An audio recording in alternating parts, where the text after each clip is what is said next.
Chers amis dans le Seigneur, lorsque il y a un peu plus de 5 mois, à la fin du mois de mai, j'ai posté la dernière vidéo sur ma page YouTube. Je me suis dit bon bah maintenant c'est fini, plus jamais nous revivrons la période que nous avions vécue au printemps. Hélas, je me suis trompé. Nous voilà donc de nouveau dans un temps de confinement, un temps que nous avons peut-être plus de mal à accepter. Nous sommes peut-être marqués par la lassitude.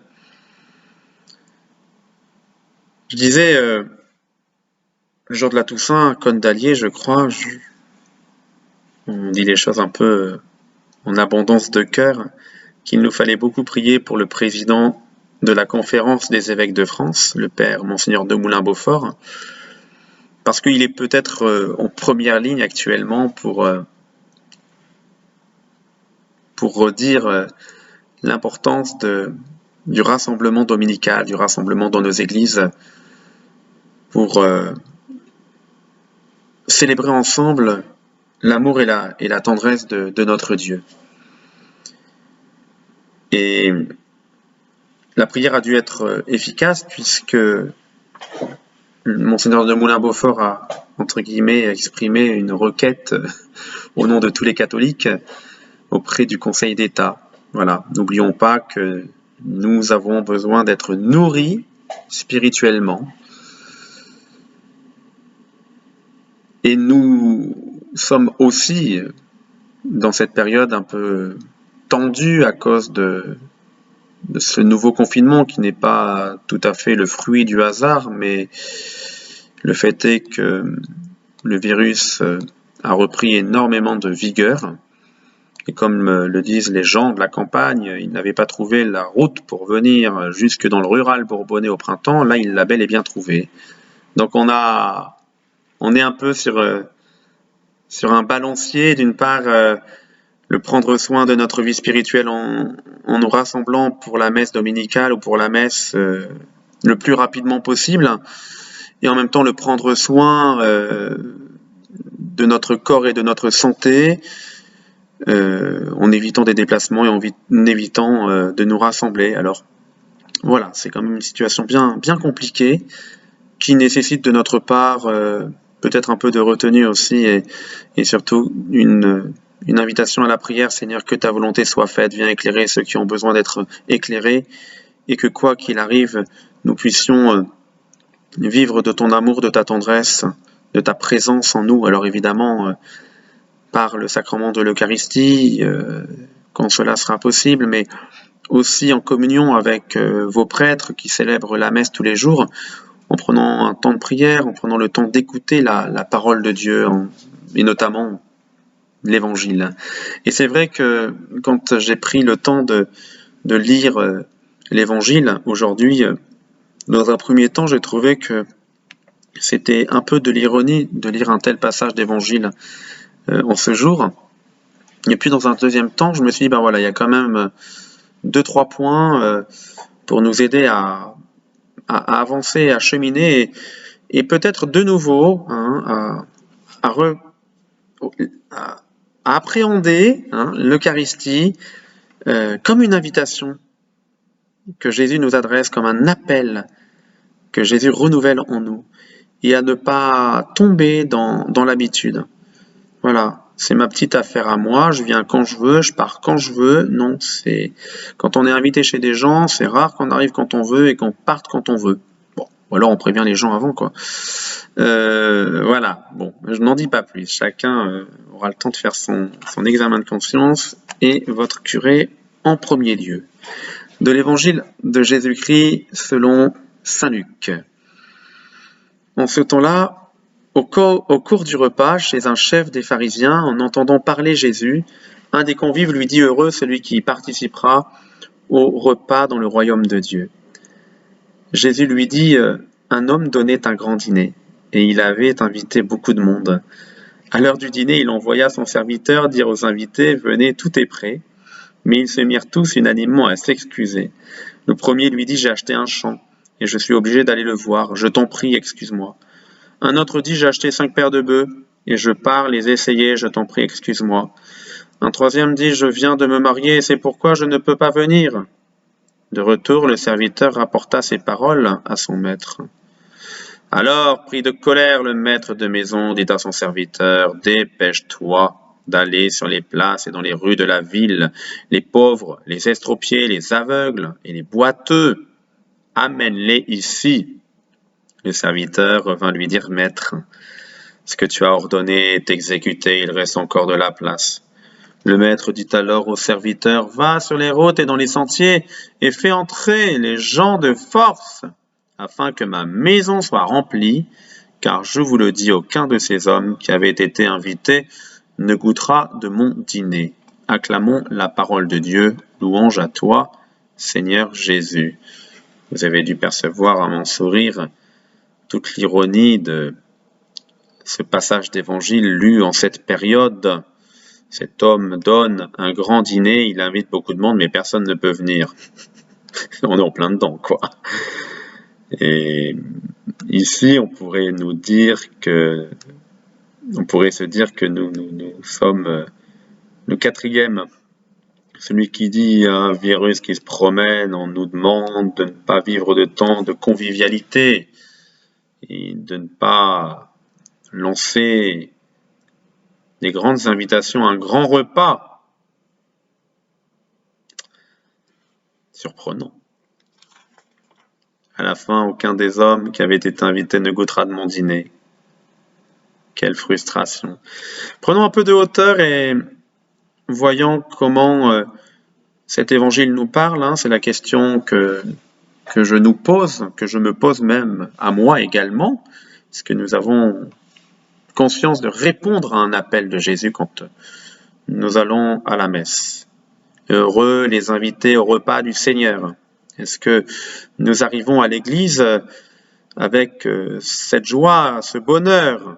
Ou est-ce qu'on y va parce que, ben voilà, c'est plutôt bien d'y aller, quoi? Est-ce qu'on y va par habitude? Le pape François, il dit: si vous allez à la messe par habitude, eh ben n'y allez plus. Si vous allez à la messe comme des gens habitués, peut-être faut-il nous arrêter et nous dire: Seigneur, c'est pas une habitude, c'est une grande joie d'être appelé à aller vers toi. Et donc, quand cela ne nous est pas possible, comme dans cette période, eh bien, nous sommes malheureux.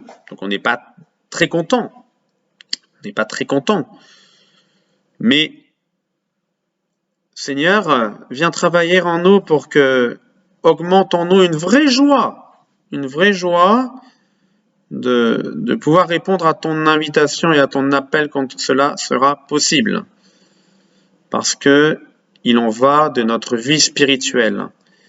Et que, comme je le disais avant la lecture de cet évangile, il est important de rappeler au pouvoir public que l'homme et la femme, forcément, ne sont pas que ceux qui consomment, qui mangent, qui boivent avec ce qu'ils peuvent acheter dans les supermarchés, mais qu'ils ont une vie spirituelle et que leur première nourriture, c'est de communier au corps du Christ.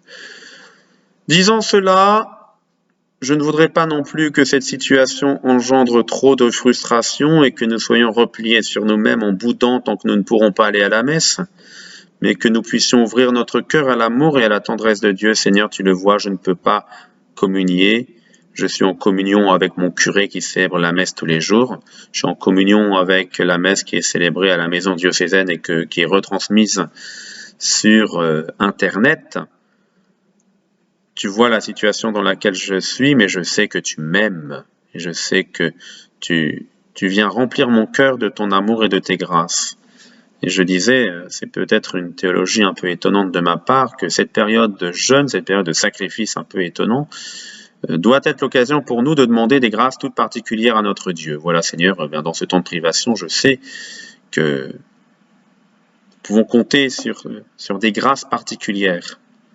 Voilà, Comme je le disais, il y a des paroissiens, des paroissiennes qui m'ont dit, mon père, en fait, la première grande grâce du premier temps de confinement, ça a été que j'ai redécouvert une vraie vie de prière et que même après le confinement, eh bien, j'ai gardé une vraie vie de prière, une vraie soif et une vraie faim de la prière. Ben, voilà, ça c'est une grâce merveilleuse.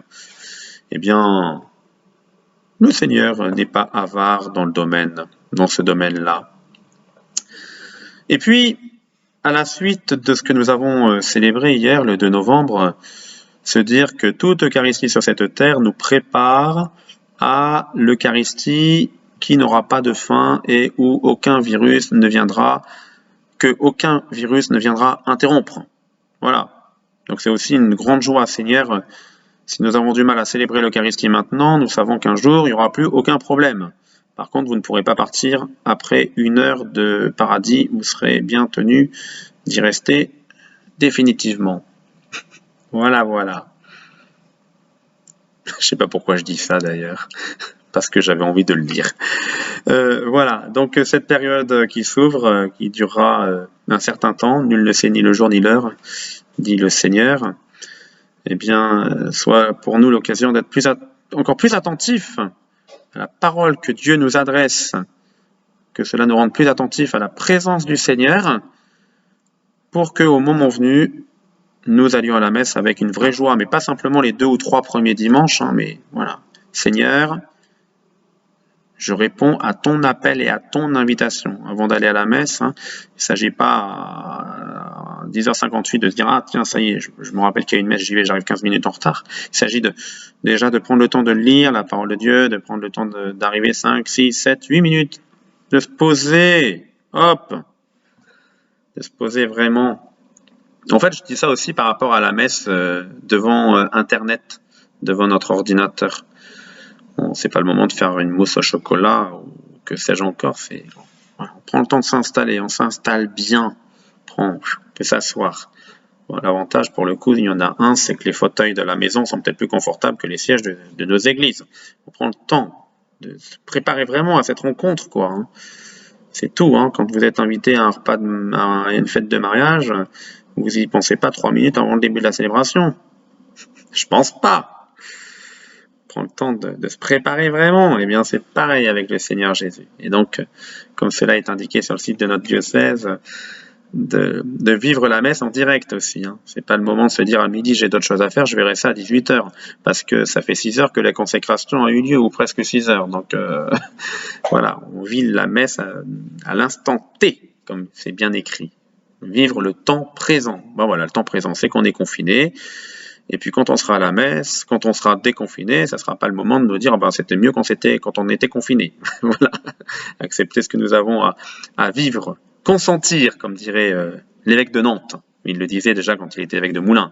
Consentir à accepter une période que nous n'avons pas choisie, que nous n'avons pas envie de vivre, mais qu'il nous est donné malgré tout de vivre et que nous vivons peut-être un peu en râlant, mais surtout en disant au Seigneur, eh bien voilà, que ce temps soit un temps utile, que ce temps soit un temps qui nous permette d'avancer sur le chemin de la sainteté. Je n'ai pas forcément évoqué, mais ça fait partie de l'actualité qui se prolonge, les attentats aujourd'hui à Vienne, en Autriche. Je le disais hier à des paroissiens ou avant-hier, soyons nous-mêmes, n'ayons pas peur d'être chrétiens, soyons plus que jamais fiers d'être chrétiens. Voilà, n'acceptons pas une sorte de médiocrité chrétienne ou de médiocrité spirituelle. Nous n'avons pas à avoir honte d'être chrétiens. Nous n'avons pas à avoir honte. Nous n'avons pas à avoir honte d'être français, bourbonnais. C'est pas une nation, rassurez-vous, mais soyons fiers d'être ce que nous sommes, quoi.